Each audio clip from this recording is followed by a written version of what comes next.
the next thing that we will be studying is about the secondary immunodeficiency. We have already talked about the primary one. So in the secondary one, we need to see what are the causes. So in the causes, you have the human immunodeficiency, virus infection, you have chemotherapy, you have the involvement of bone marrow, then you have protein-calorie malnutrition and the removal of spleen, right? These are basically the causes. Now, next thing we will be seeing is about the AIDS, that is acquired immunodeficiency syndrome, and the World AIDS Day is celebrated on 1st of December. So it is very essential to know these little informations as well. Okay. So AIDS is basically a late stage of infection characterized by severe depletion of CD4 T lymphocytes, and they are susceptible to opportunistic infections and malignancy. See, if a person is developing AIDS now, he or she is very much prone in developing any malignancy or in developing any opportunistic infections. Okay. So next that I will be teaching you is about the etiological agents. What are the etiological agents it has? So the very first etiological agent that it has is your, obviously, human immunodeficiency virus. The second one is your macrophages. Third one, CD4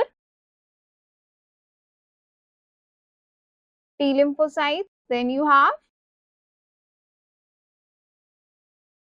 dendritic cells. Then you have the dendritic cells. Okay. Now let's look into this beautiful, very beautiful figure. What you are able to appreciate? You are able to appreciate that this virus has enveloped glycoproteins like GP120 and GP41, and it also has it is a RNA virus, and it is surrounded by a caspid. It is surrounded by a caspid. These are the basic information which is required at your level for understanding HIV or AIDS. Okay. Now, next, let's just see about the pathogenesis. Okay. Let's see about the pathogenesis. So, see this figure. You are able to appreciate that you have a virus, right? So, there is a grand entry of virus inside the body of the human. Then what happens is the virus basically binds to the GP120.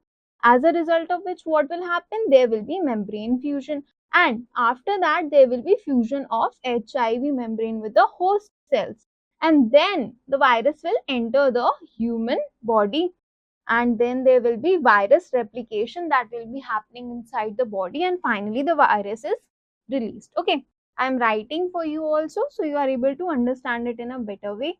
So we are discussing about the what? Pathogenesis. We are discussing about the pathogenesis. In the pathogenesis, the very first thing that you have is the process of binding and fusion.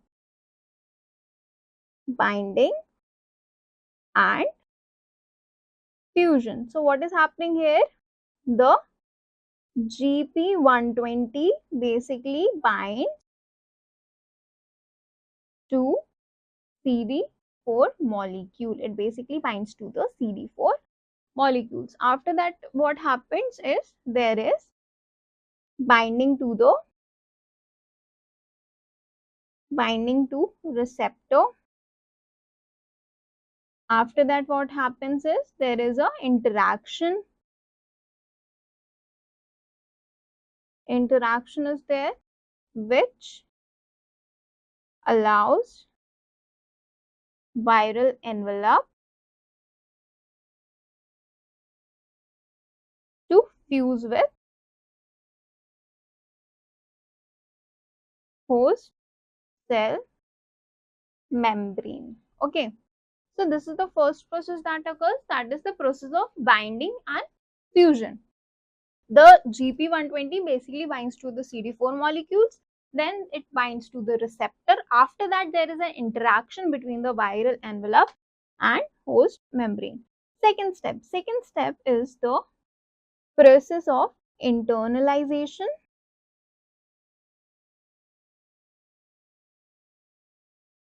and reverse transcription.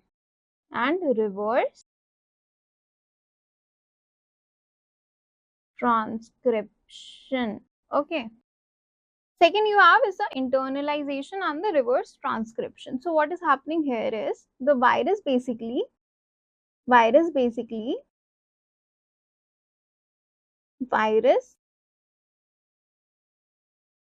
releases its RNA and enzymes. As a result of which, what will happen? The enzyme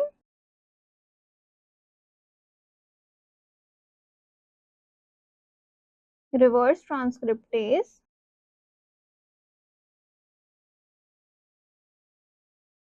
will convert viral RNA into double standard DNA. So now the DNA is also started having a double standards, okay? Not the double standard, the double standard, okay? Next thing is the process of integration. Integration. Like we study all the subjects in integrated form. So viruses also decide to study all the subjects in an integrated form. So in the integration, what you have is the newly synthesized DNA that you have, basically the newly synthesized DNA that you have, HIV DNA that you have, will now enter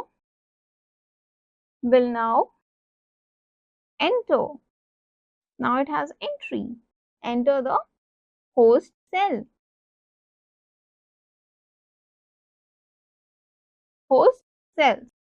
And now they become a pro-virus. Now they are very pro. What we have seen? We have seen basically the 3 steps. What are the 3 steps we have seen? First one is the binding and fusion. Then you have internalization, reverse transcription and integration. Fourth one that you have is the process of transcription and replication. Transcription and replication. So in the transcription, what will happen is that when the host cells are activated, basically what they do is they become the pro cells, and the pro virus basically produces what they will produce. They will produce the new RNA and the proteins. Okay. Last and the final step that you have is the assembly and budding. The assembly and budding. What happens here is that the new viruses are basically assembled near the host cells. The new viruses basically gets assembled near the host cells, and the process of final maturation is there. The process of final maturation takes place. 6 steps that you will have is the step of what? Immune cell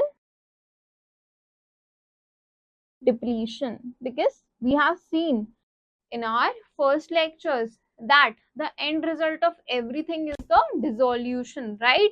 Everything which has come into this universe one day has to go out from this universe. That is the universal rule that you have.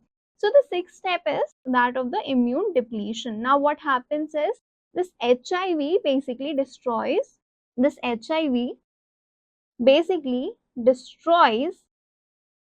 the CD4 T cells by various mechanisms like the cytotoxic killing, trying to become a serial killer, right? And by viral killing. Okay. So this was all about the pathogenesis. Now I have a figure for you all, which is from Robin. So we will just see this figure. What happens basically when the virus enters your body? So you have infection to the mucosal tissue. Then what happened? There is a death of mucosal memory T cells. Then the virus enters the body and the infection is established inside the body. Then the body started having the infections which spread throughout the body. As a result of which the immune response of the body, what the immune response does is the immune response goes down. As a result of which the patient is not able to fight the infections that will enter his or her body. Then there will be establishment of chronic infections, as a result of which there is increased viral replication, and what will happen? There will be destruction of lymphoid tissue and the CD4 T cells. Okay, have I made this clear? Now, one more diagram that I have from Robbins only is that, see, this is the duration of acute, this is the duration of chronic, and then if it is progressing till more than 8 to 9 years, then it is a process of crisis, and finally the person lands up into the death. This is basically the duration that you have. If it is acute, it is 9 weeks, you can say it is acute. Then from 12 weeks to 6 years, you can say it as chronic, and the crisis begins from more than 7 years. Okay, now the next thing that you will have is the clinical phases, right? Is the clinical phases and the pathology. So what are the clinical phases that you have? First one is the acute retroviral syndrome. First one is the acute retroviral syndrome. Now what happens? There is high level of viral replication. There is high level of viral replication, as a result of which there is decrease in what? Decrease in CD4 plus T cells, especially in the lymphoid tissue, especially in the lymphoid tissues, right? So you have a high level of viral replication, then there is decrease in the CD4 T cells, and as a result of which you have the lymphoid tissue destructions, right? Now next you have is the second is the chronic or the asymptomatic phase. Chronic or the asymptomatic phase. What happens here? Here the immune system basically partially controls the immune system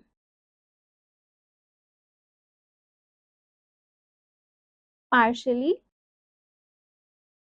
controls the infection. Okay, it partially controls the infections and replicate in lymphoid tissue. It replicates in the lymphoid tissues, right? As a result of which the CD4 count of that person will go down, right?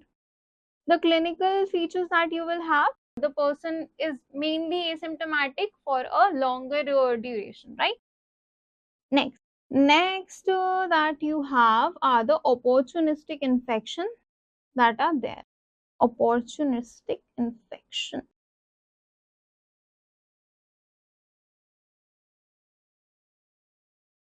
Just like some people in your life, they are very opportunistic, right?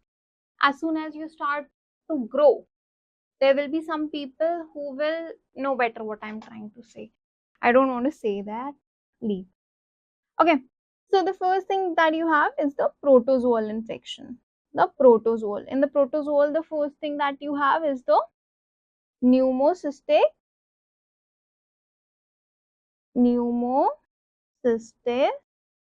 pneumonia. Okay, you have pneumocystic pneumonia, right? What happens is it is basically a fungus which causes it. It is basically a fungal infection. It is basically a fungal infection which causes diffuse interstitial pneumonia, which causes diffuse interstitial pneumonia. Second thing that you have is the toxoplasmosis, and you will learn this in your microbiology lectures as well. This is caused by the Toxoplasma